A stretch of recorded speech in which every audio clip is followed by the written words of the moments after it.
আগামীকাল নানুর বিধানসভার পাপুরি গ্রামে নির্বাচন জনসভা করতে আসছেন তৃণমূল সুপ্রিমো মমতা বন্দ্যোপাধ্যায়। তার সভাকে কেন্দ্র করে ইতিমধ্যেই চূড়ান্ত প্রস্তুতি শুরু হয়েছে এলাকা জুড়ে। এর প্রেক্ষিতে মঙ্গলবার সভাস্থল পরিদর্শন করেছে নানুর বিধানসভার তৃণমূল প্রার্থী বিধানচন্দ্র মাঝি। মঞ্চ নির্মাণ, নিরাপত্তা ব্যবস্থা, পানীয় জল ও সাধারণ মানুষের বসার ব্যবস্থা খতিয়ে দেখেন তিনি। সঙ্গে উপস্থিত ছিলেন দলীয় নেতৃত্ব ও স্থানীয় কর্মীরা। বিধান মাঝি জানান, দিদির সভাকে সফল করতে সব রকম প্রস্তুতি নেওয়া হয়েছে।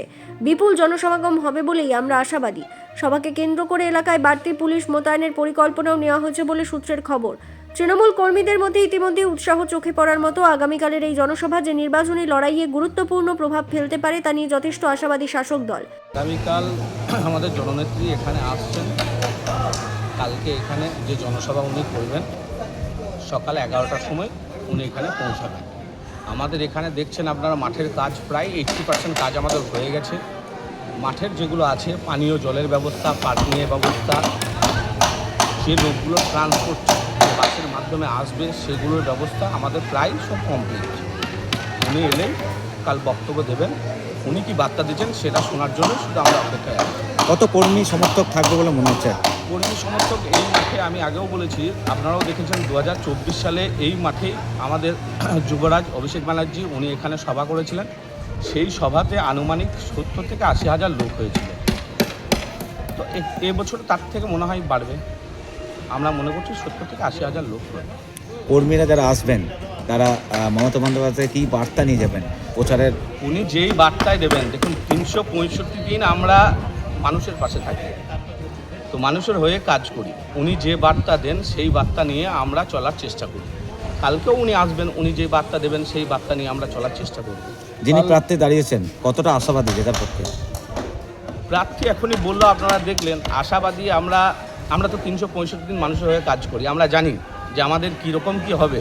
2024 সালে এখানে আমাদের যিনি লোকসভার প্রার্থী ছিলেন তিনি 82 হাজার ভোটে এগিয়েছিলেন। তো স্বভাবতই তার থেকে বাড়বে। কাল আমাদের নানুর বিধানসভা যারা তৃণমূল কংগ্রেসের কর্মী সমর্থক আছেন তাদের কাছে একটা বিশাল দিন, একটা সুবর্ণ সুযোগ যে আমরা যাকে আদর্শ মনে করে দলটা করি, যিনি আমাদের মাননীয় মুখ্যমন্ত্রী, যার আদর্শ মেনে আমরা এই তৃণমূল কংগ্রেস দলটা করি, তিনি কালকে সকাল 10টার সময় আমাদের নানুর বিধানসভার পাপুরি আলামিন মিশনের মাঠে জনসভার জন্য আসছেন। নানুরের মানুষ স্বাভাবিক উচ্ছ্বাসিত। নানুর বিধানসভায় তো বলতে গেলে একদিকে বিরোধীরা কোমর বলেছে, অপরদিকে আপনারাও 1 ইঞ্চি জমি ছাড়বেন না। তো মমতা বন্দ্যোপাধ্যায় এসে কী বার্তা দেবেন, কী মনে হচ্ছে? দেখুন, নানুরের যে ইতিহাস সেখানে আমরা যদি দেখেন, আমাদের এই গ্রামে বাড়ি হচ্ছে আমাদের সভাধিপতি কাজী। উনি আমরা জানেন যে এই যে নানুর আগে তৃণমূলের দুর্গে পরিণত হয়েছে, তার জন্য ওনার পরিবারের একটা বিশাল অবদান আছে। বামফ্রন্টের সাথে, বামফ্রন্টের আহ্বান বাহিনীর সাথে লড়াই করতে গিয়ে ওনার পরিবারের 3 জন সদস্য শহীদ হয়েছেন এবং ওনার সংগ্রামের ফলে কিন্তু আজকে এই নানুর বিধানসভা তৃণমূলের দুর্গে পরিণত হয়েছে। 2021 সালে আমরা এখানে মাত্র 670 ভোটে জিতেছিলাম। 2024 সালে সে লিডটা গেছে কিন্তু 86,000 হয়েছে।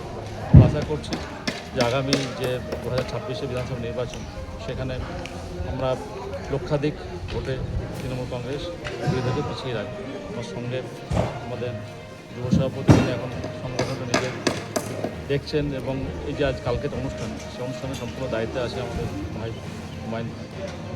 আমরা সবাই মিলে চেষ্টা করছি কালকে অনুষ্ঠানটা।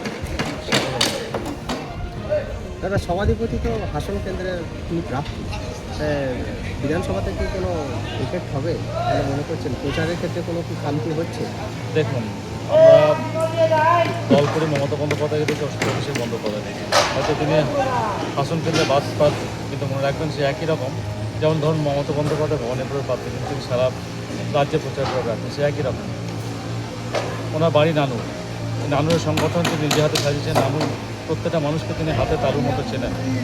তা উনি থাকুক বা না থাকুক, ওনার তৈরি করা যে টিম, আমরা সেই টিমেরই অংশ। ভোট যেমন আগে হতো তার থেকে আরও বেশি উৎসাহ হবে, যেহেতু উনি এখন সময় বেশি দিতে পারছে না। কর্মীরা কিন্তু বেশি করে উৎসাহিত হয়েছে ওনার নাম রক্ষা করার জন্য এবং সেভাবে আরও আবেগ নিয়ে ঝাঁপিয়ে পড়েছে। বীরভূম থেকে অনির্বাণ পাজার রিপোর্ট, বিগ নিউজ বাংলা।